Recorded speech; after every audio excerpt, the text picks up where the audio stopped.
Assalamu alaikum. This is Ms. Ramsha Khan from the Smart Food Sir Syed Ahmed Khan Golestane Johar campus.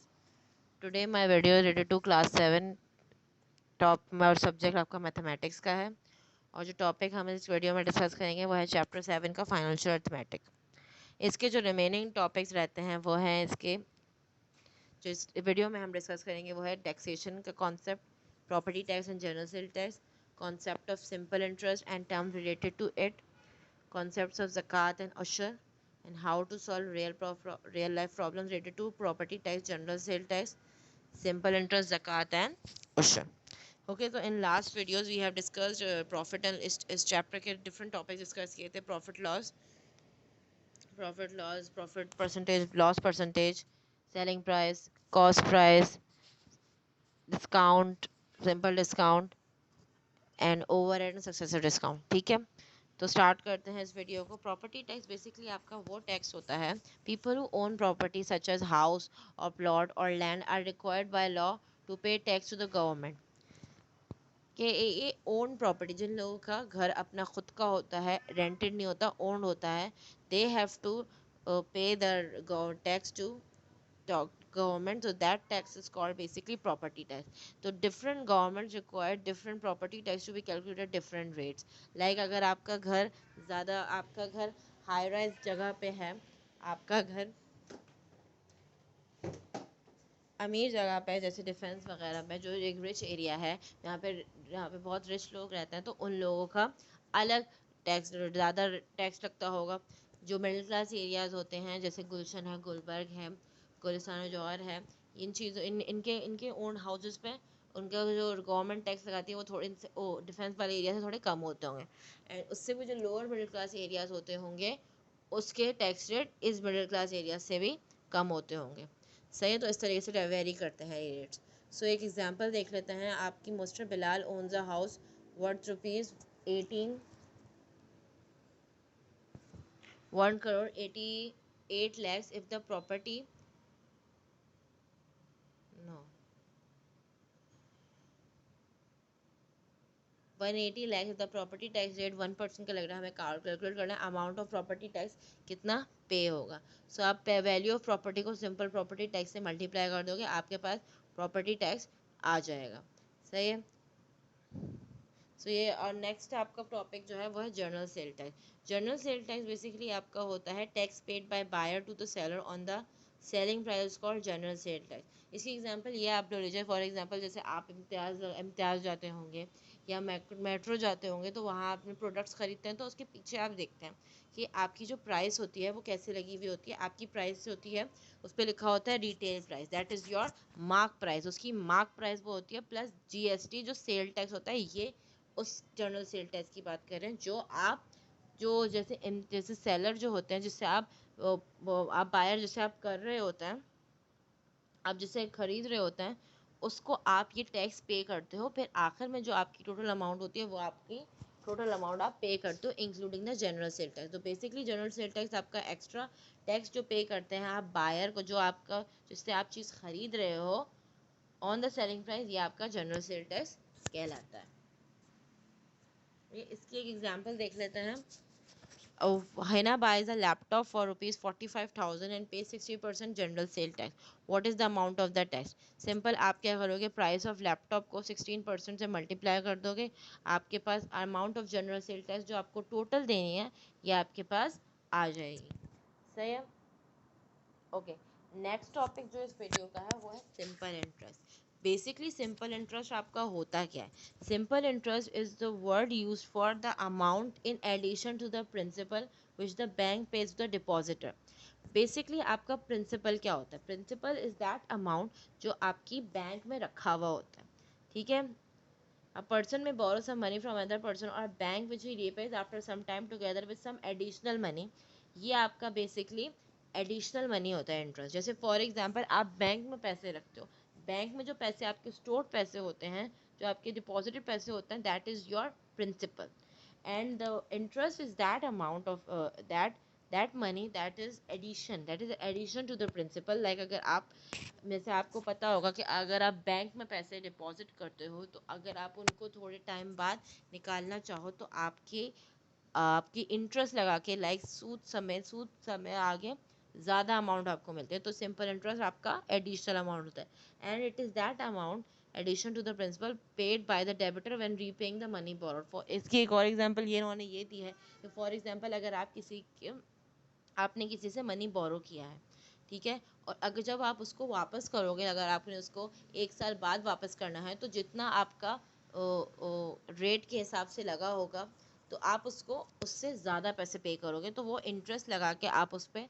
उसको जो आपको जो जिससे आप पैसे ले रहे हो वो आप उसको पैसे वापस इस तरीके से करोगे, तो इंटरेस्ट बेसिकली आपका एक्स्ट्रा मनी होता है, ठीक है। रेट ऑफ इंटरेस्ट क्या होता है? The interest to be paid for the certain sum for fix period of time such as 1 year is known as the rate of interest. ये जो आपका certain sum of fix period, जैसे मैंने अभी आपको बताया कि अगर आपका 1 साल का पीरियड था, 1 साल का आपका टाइम ड्यूरेशन था, फिक्स टाइम था, तो वो आपका बेसिकली उस पर जितना आपका इंटरेस्ट जो लग रहा है परसेंट में, ये आपका रेट ऑफ इंटरेस्ट कहलाता है। ये बेसिकली आपका 1 ईयर का 100 होता है, सो नजर 8% per annum. Usually rate of interest जो एक्सप्रेस होता है 100 फॉर 1 ईयर, ये rate of percent per annum कहलाता है, मतलब ये एनुअली कहलाता है। 5% per annum means 5/100 for a period of 1 year. इसके फॉर्मूलाज क्या होते हैं? Amount is equals to total amount जो आपकी होती है, प्रिंसिपल प्लस इंटरेस्ट आपकी टोटल अमाउंट होती है, ठीक है। Find the interest on 600 for 7 year the rate of 4% पर एनम। आपका इंटरेस्ट आपका 1 ईयर का 4 है, वन रुपीज़ का आपका 4/100 हो जाएगा, और 600 आप सिंपल मल्टीप्लाई कर देंगे तो आपके पास इस तरीके से 7 ईयर्स का अगर आपको फाइंड करना है तो आप 24 को 7 से मल्टीप्लाई कर दोगे, आपके पास interest 600, total interest on 600 rupees for 7 years आपको 168 रुपीज़ का देना है, ठीक है। सिंपल इंटरेस्ट के बेसिकली बहुत सारे फॉर्मूलाज होते हैं, इसमें principal multiply by rate of interest multiply by time multiply by 100 divide by 100, ये आई का फॉर्मूला होता है। I is equals to P multiply by R multiply by T divide by 100, ये आपका इंटरेस्ट का फॉर्मूला होता है। इसमें आपका पी आपका प्रिंसिपल होता है, आर आपका rate of interest per annum होता है, and T is the time in years, and A is the amount to be paid in future. A is equals to principal plus I, A is also equals to P plus P multiply by R multiply by T divide by 100। Also I is equals to A minus P. Interest आपका amount minus principal से भी आता है। Time value of amount in transaction depends on 3 factors. Time आपका 3 factor से depend करता है, principal पे, रेट ऑफ इंटरेस्ट पे और टाइम पे। इसका फॉर्मूला क्या होता है? टाइम अगर आपको निकालने का होगा, इसका फॉर्मूला होगा 100 multiply by interest upon principal multiply by rate of interest. ये आपका ग्रीन बॉक्स में जस्ट आपको इनिशियल्स लगाए हुए हैं। Rate of interest per annum आपका क्या होता है? उसका फॉर्मूला होता है 100 multiply by interest upon time multiply by principal, ठीक है। सो ये आप लोगों के सिंपल इसके फॉर्मूलाज थे। इस वाले फॉर्मूले में जस्ट आपको क्या फाइंड करना है? सिंपल इंटरेस्ट फाइंड करना है। 2,250 आपको प्रिंसिपल दी हुई है, ड्यूरेशन आपको 2 ईयर्स का दिया हुआ है, रेट आपको 5% का दिया हुआ है, आपको टाइम सिंपल इंटरेस्ट निकालना है। जो फॉर्मूला होता है P multiply by R multiply by T upon 100, जिससे आपका आंसर आ गया 25 सिंपल इंटरेस्ट।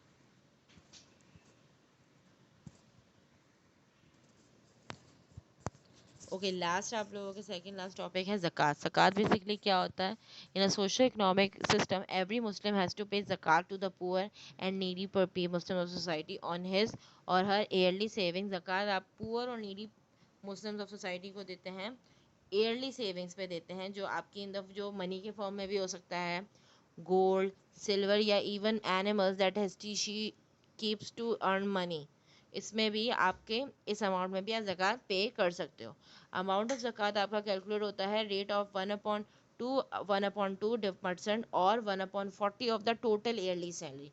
ईयरली सैलरी का 1/40% या 40 पार्ट, या फिर आपका 2.5% आपका क्या होता है? ये टोटल ईयरली सेविंग का आपको ज़कात नीडी मुस्लिम्स को देना होता है, ये ईयरली सेविंग्स पे लगता है, ठीक है। जैसे आयशा के पास है 7500, what is the amount of ज़कात that she has to pay. देखें, अगर उसने 2.5 रुपीज़ पे करने हैं, 1 रुपीज़ 2.5 मल्टीप्लाई बाय 100, 75,000 पे क्या होगा आपका? 2.50 जो है 2.5 आपका था ना, परसेंट लग रहा है, तो उसको 100 से डिवाइड करेंगे, मल्टीप्लाई कर देंगे 75,000 से 0 कटेगा, आपका 1875 का ज़कात आपको ईयरली बेसिस पे देना होगा। दूसरी एग्जांपल भी इसी तरीके से है, ठीक है। नेक्स्ट आपका टॉपिक जो है वो है अशर। ओके, अशर, व्हाट इज़ एन अशर? अशर is a tax that is applied on a Muslim agriculture assets. ये मुस्लिम के एग्रीकल्चर एसेट्स पे लगता है।